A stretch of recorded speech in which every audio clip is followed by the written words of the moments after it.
Hope you all are fine at home. Right? In the previous classes, we have discussed about the different types of landforms. Now, lesson number 1, 2, 3 we have done for our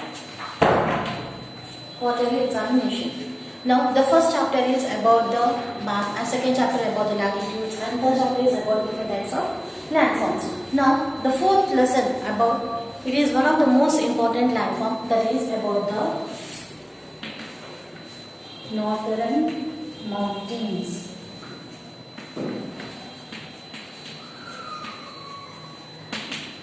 What are mountains? Here, the high level land.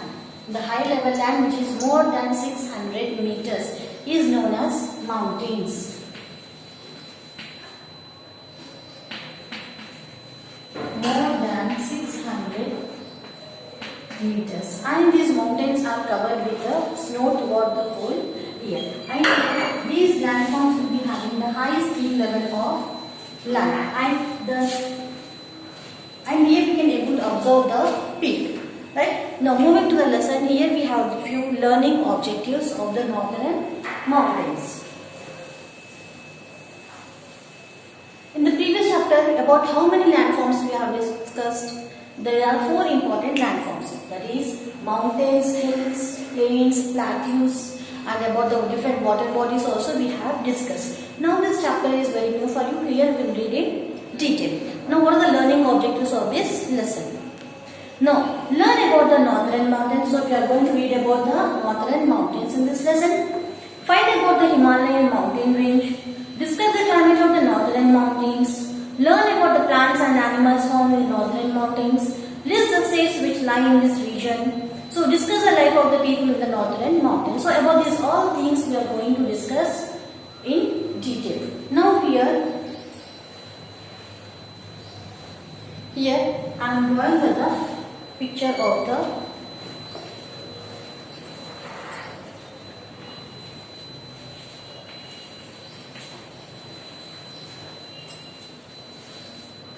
right. Now here we have how many directions? 4 important directions: east, west, north and south. So here always the top direction is pointed as North Pole. Right? And this is the west, east and south. Now, a small warm-up is there. Look at the picture and answer these questions. Now, which landform is it? It is a mountain. And have you ever visited this landform? If you have visited, write yes. If not, write no. Now, page number 353.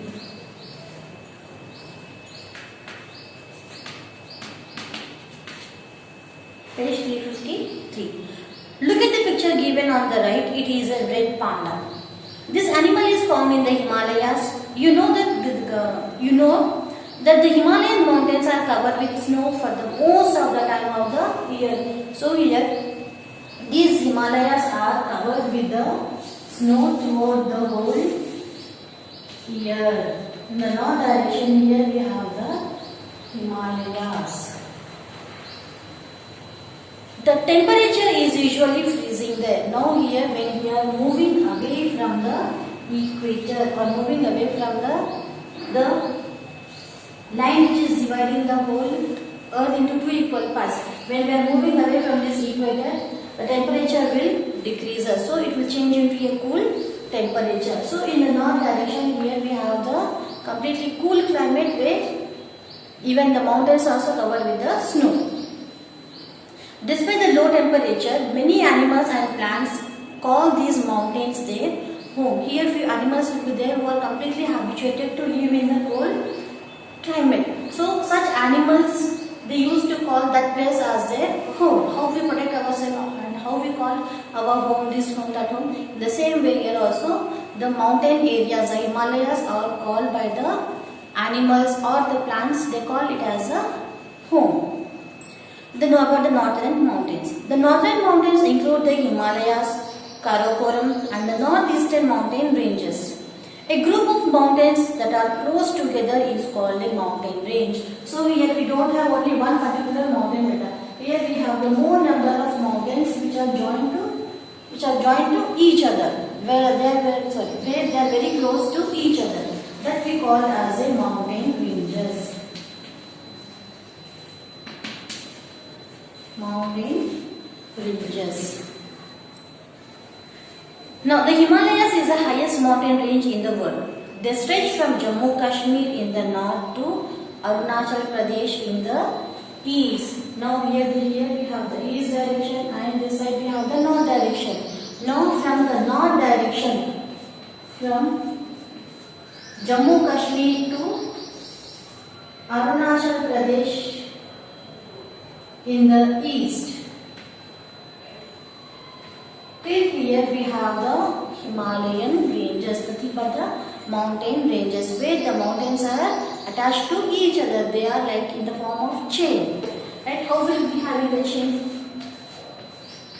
Right? In the same way we can able to observe Himalayas also completely like a chain.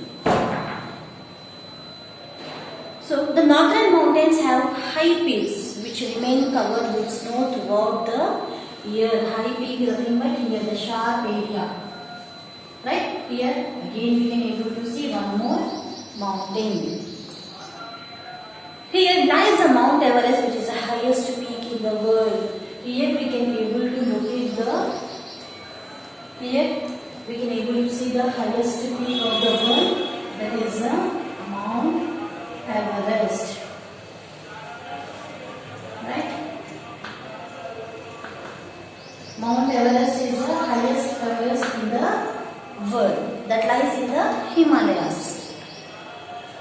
Now about the Himalayas. I hope you have understood this. Here the Himalayas are under the north to east direction. They will cover from Jammu Kashmir to Arunachal Pradesh in the east, and when the mountains are attached or joined to each other and they form like a chain-like structure, that we call as a mountain ranges. And in this Himalayas, here we have the highest mountain in the world, that is Mount Everest.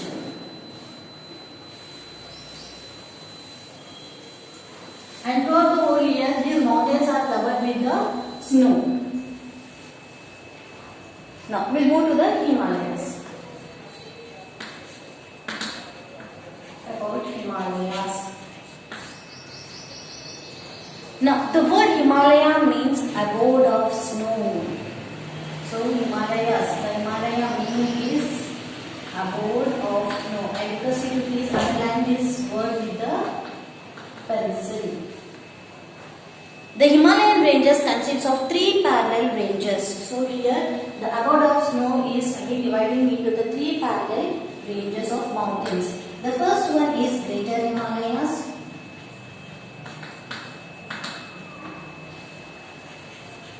also called as Himadri. And second one is Middle or Lesser Himalayas, or called as Himachal. And the third one is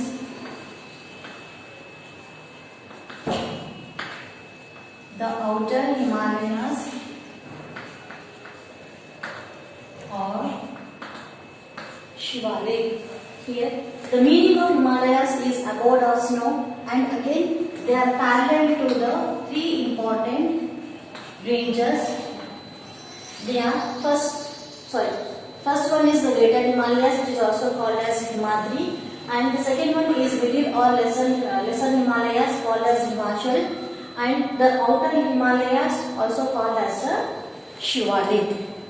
Now here there are the few important mountain peaks of the North Mountains.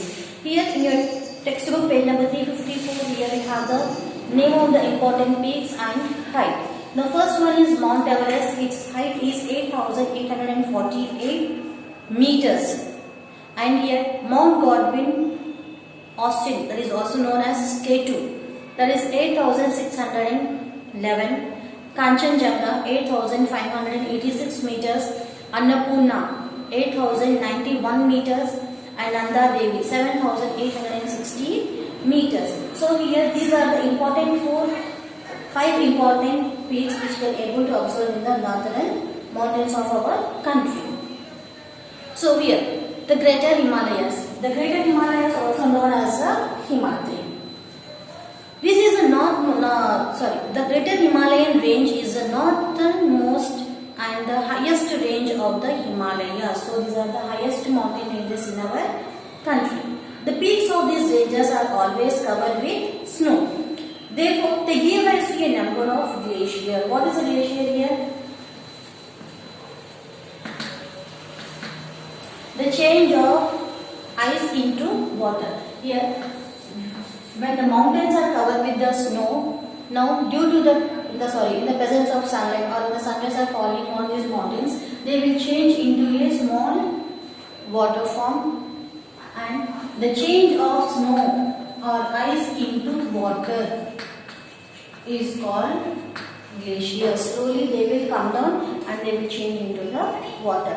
Now example, when we take out the ice cubes from the refrigerator and when we keep this in the glass, what will happen? It will change into a liquid form. Right? In the same way here also, from the high level when the snow is coming down and changing into the water, it is known as a glacier.